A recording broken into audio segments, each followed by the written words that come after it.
What's up, Warrior? Welcome back to Recession Proof Business Tips. Today, we are going through the fourth daily method of operation, or the fourth part to what we call the pipeline. It's in the sales process for any business, for any sales process, and it's the presentation. Okay, we've talked about so far generating leads. We've talked about qualifying those leads. We've talked about inviting them, and now number four is the presentation. And we've used this example. And if you don't know what I'm referring to, go back to my previous video. So like, share, and subscribe to my YouTube so you can find these others. But the fourth part is the presentation. So it's like if you're dating someone, this is the actual date now. The invitation is asking them out. The date is the actual presentation. In your business, regardless of what you're selling, presentation is important. Your offer is important. So today we're going to unpack how to build your skills and confidence as a professional presenter. Now, perhaps you're a natural presenter, but I'm curious who here would consider yourself a little bit shy or afraid of presentation. Put a me below if that's you. If you're shy, you're a little bit scared, that kind of freaks you out. If it is you, then no worries. It's very normal. Did you know, they did a poll, that the number one fear for people in the world is not death, it's actually public speaking. So most people would rather die than publicly speak. I was one of them. In fact, nowadays I talk all the time. But when I first got into entrepreneurship, I would never have thought that I'd ever do a presentation. I used to play piano. I do still, actually, but I grew up playing piano, and they do these things called recitals. You have to memorize a song, you have to play in front of people. I'd be good in private, but when I'm in public, I would freeze. I remember one time I was in a competition that I got so scared. I literally was there about to play. I forgot everything. And I was just banging on the keys for maybe a minute or two.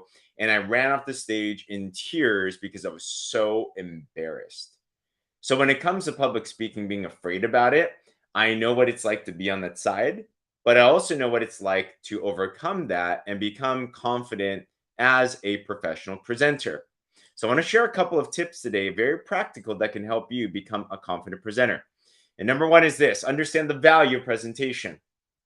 All right. There's a saying my mentor shared with me, which was, he or she that holds the pen makes all the money. He or she that holds the pen makes all the money. When you present, now, do you have to present in order to do well in business and sales? You don't. I actually know many of my friends that are multimillionaires. They rarely present. They got really good at invitation, setting up appointments for someone else to present, a tool to present, a video to present. That can work. However, if you want a skill set that can highly stack the odds of success in your favor, then presentation is important. Why? Because he or she that holds the pen makes all the money. When you speak, that could be making a video, that could be a live video like this, that could be a one-on-one in person, that could be a group meeting, that could be a house meeting, that could be any type of thing where your face is in it and your voice is in it. The moment that you do that, you uplift your influence, because most people are afraid of public speaking. And you don't have to be that good to have influence. But the fact that you have the courage to step out, record a video, do a live, show up and talk, the fact that you did that, already you are inspiring in the eyes of the beholder. Because most people are sitting there thinking, oh my gosh, I wish I could even have the courage just to get up and speak. I have the courage to get up and present. So he or she that holds the pen makes all the money. So question that I have for you: do you want to be able to make more money? I said, yeah. They're like, all right, well, if you know that the person that is the speaker is the person that can make more money, would you be willing to overcome your fear and master the skill of presenting? I'm like, okay, I think I'm down. So number one is knowing the payoff, knowing the value. Number two is knowing this: no one is born a natural presenter. I want you to think about the best presenters you have in mind. Maybe you follow a certain celebrity. Maybe there's a certain business person. Maybe there's a certain orator, a pastor, someone that's a speaker, every single one of them was not born with a microphone in their hand. Can you imagine that? Can you imagine somebody was born, like a baby was born, and they are just like God's gift to earth in terms of speaking? It's absolutely not the case. Speaking, just like any skill set, is something that's learnable. Now, I didn't know that. I thought some were just born speakers and some weren't, but it's absolutely not the case. How do you get good at it? Just like in anything, it's a practice. Okay. So, number one, if you want to learn how to build up your confidence and your skills as a professional presenter, know that it's a valuable skill. Know that it's a skill that can make you an X factor in any business that you're at. Get your face out there, get your voice out there. Don't worry, you're going to get better just like in anything, right? Some people say, now, James, how do you just get on and just talk? I don't script these things. These conversations, I literally just have a title. I don't have any notes. I don't have any script. And people will be like, how do you do that? It's because I do this. I do a live video now 4 to 5 times a day, every day. And I've done a live video almost every day for the past couple of years. And I've probably done 10,000 presentations by now. So if you do something 10,000 times, I better be good. If you're not good by 10,000 times, you're in the wrong place. Right? So realize that it is worthwhile to learn presentation. Number two, it's a learnable skill. From there, how do you build up your skill sets and your confidence as a presenter? This is what I recommend. Find a topic that you are really passionate about. Because all of us are passionate about something. In fact, comment below, what are some of the things that you're passionate about personally? Some of you love cooking. Some of you love health. Some of you love anime. I'm a big anime fanatic, by the way. Some of you love video games. I'm also a big video gamer back in the day, right? There's something that you won't be able to shut up about, right? There's something you're excited about, cooking and health. Awesome, right? Like, what are the things that you love talking about? So what you can do is you can start to go on a live video, for example. And I would do this every day, 5 minutes, 10 minutes, right? Conciseness, right? Whatever that it is, and just start talking on video about that topic. And what you want to do is just get used to talking, get used to speaking, get used to delivering the content. Okay? Get in the motion. The saying is, God can't see a parked car. So you have to start moving. Now, also, if you have a sales presentation already, let's say you're selling a product, let's say you're selling, I don't sell these, but let's say you're selling one of these things, then you could have a script of some type of presentation and just start repeating that over and over and over and over again, right? The way that I got really good at doing a presentation is I took the one that I learned from my mentors. I just kept on doing that one. Gets discouraging when no one's watching you, though. I've tried it once. It's awkward. Here's a tip too. Imagine you're speaking to 1,000+ people. You're not just talking to yourself. Act as if you're already there. When I speak as if there's thousands of people listening. When I speak, I imagine like I'm showing up to the highest level. Right? For me, being a person of faith, when I speak, I think of Colossians 3:23. When you do work, do it heartily as if you're working for the Lord.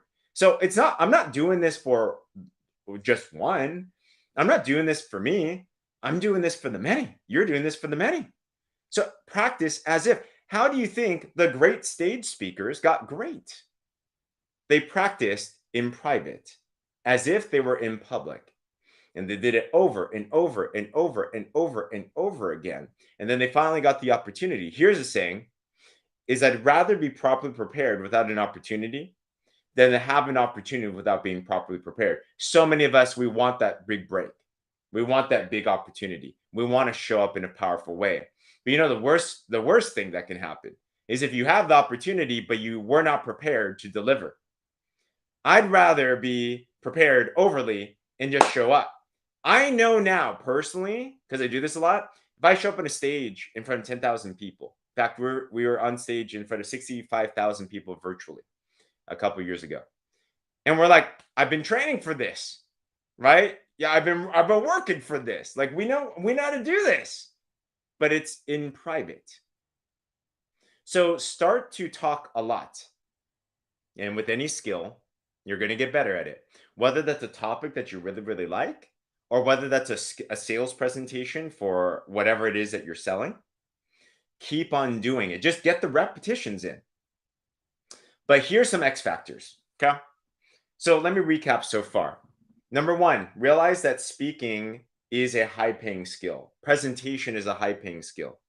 Number two, realize that it's a learnable skill. Number three, do a lot of repetition of it consistently. Start with something that you love, or start with something that you already have like a scripted out presentation with. Doesn't have to be long. Here's a couple extra credit points. Here's what makes the good and separates them from the legendary. Two other points. Number one, watch the replay. Watch the replay. Now, I know when I say this, people are like, I don't like my voice. I don't like my face. I don't like the way I am. Get over it. Because you got to be willing to overcome that type of fear. And it really is just a self judgment on yourself. But if you want to get the best, think about any athlete. Any athlete, they roll the tapes. What makes Tom Brady versus another quarterback? It's because after the football game, he will go back in and review every single play. If you want to become a professional, professionals train. So I remember in the beginning when I started to do presentations, I would actually grab the replay. These days, a lot easier, right? Because everything you can just record. I would watch it. And I think to myself, if I was the prospect, how would I feel? If I was the prospect, how would I be impacted? And I'd be critical. I'd be thinking, oh, that needs to be adjusted. Oh, I keep on repeating that crutch word. Back in the day, for example, I used to do this with my hand. Like it's like I had like, I don't know, carpal tunnel, not making fun of carpal tunnel, but it's like I did this with my hand. And I'm like, that's kind of weird. So I had to loosen it up. Another time I watched the tapes, I realized I never used my eyebrows. I never used my facial expressions. I'm like, oh, okay, I should probably use these facial expressions, right? Review the tape and get better from that. If you keep on doing what you're doing, you're going to keep on getting what you're getting. So you must be intentional about getting better. So do it a lot, review it a lot, and then here's the kicker. If you really, really want to get good, if you really want to be fantastic, find somebody that you respect on that skill and ask them for feedback. This is the step that most people, most people don't even review the tape. A way lesser amount of people ask for feedback because most of us are too concerned about how we look and we're too self-conscious. And honestly, our ego is way too high that we're not willing to subject ourselves to constructive criticism for ourselves. We'd rather go around guessing that we're okay and being lackluster instead of going and getting real feedback from real people that can help you. But no one became a master without a mentor. Everyone had a good coach, everyone a good mentor. But the mentor, it's not their job to tell the mentee what to do. Right? It's the mentee's job to seek out understanding. It's a mentee's job to seek out confirmation. I'm glad that it's resonating. So I'll tell you what I did. And I don't like getting criticism either, but it's needed. What's your goal? If you want to be a professional presenter, this is what it takes. So I remember, I'll share a quick story. One of my speaking mentors, this person could just get in front of a room and just the whole room would just be in the palm of his hand.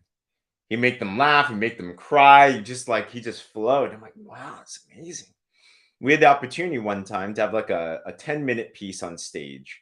I think it was like 1,000 people in person.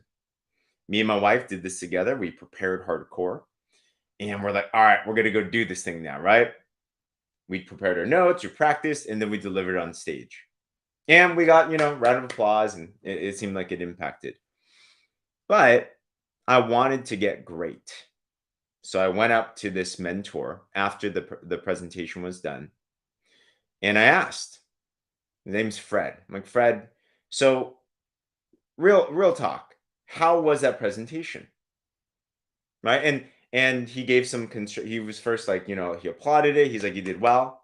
But and then he gave me a tip. And I'm like, whoa. His tip was this. In fact, if you're doing a speech, let's say you prepared 3 tips. This was huge. He said, if you're preparing 3 tips, let's say you prepared a speech, you don't have to say everything that you prepared. I'm like, really? Huh? What? Wait. So I drafted it out, I scripted it out, I practiced it. You're saying I don't have to go off the script? Huh? I thought that's what a good presentation is. He said, no. You know what I do? Is I have a couple of points, but when I get on stage or I'm getting in front of an audience and then I see who there is, I adjust my points according to who is in the audience. So I might have 3 points, but I might only do 2. It's based on who I'm speaking with. And I'm like, dang, wow, okay. So you're telling me a good presentation is not memorizing, rehearsing. A good presentation is in the impact of the audience. Right? So I'm like, "Oh, okay." So I'm not just rehearsing, I'm speaking to somebody. So that's how now when I present, I'm hoping, I'm glad that it helps. I'm curious, does it feel like I'm speaking to you? Put a yes in the comments, whether live or replay, if it feels like I'm speaking to you, right? Like, or does it just feel like I'm just speaking to nobody?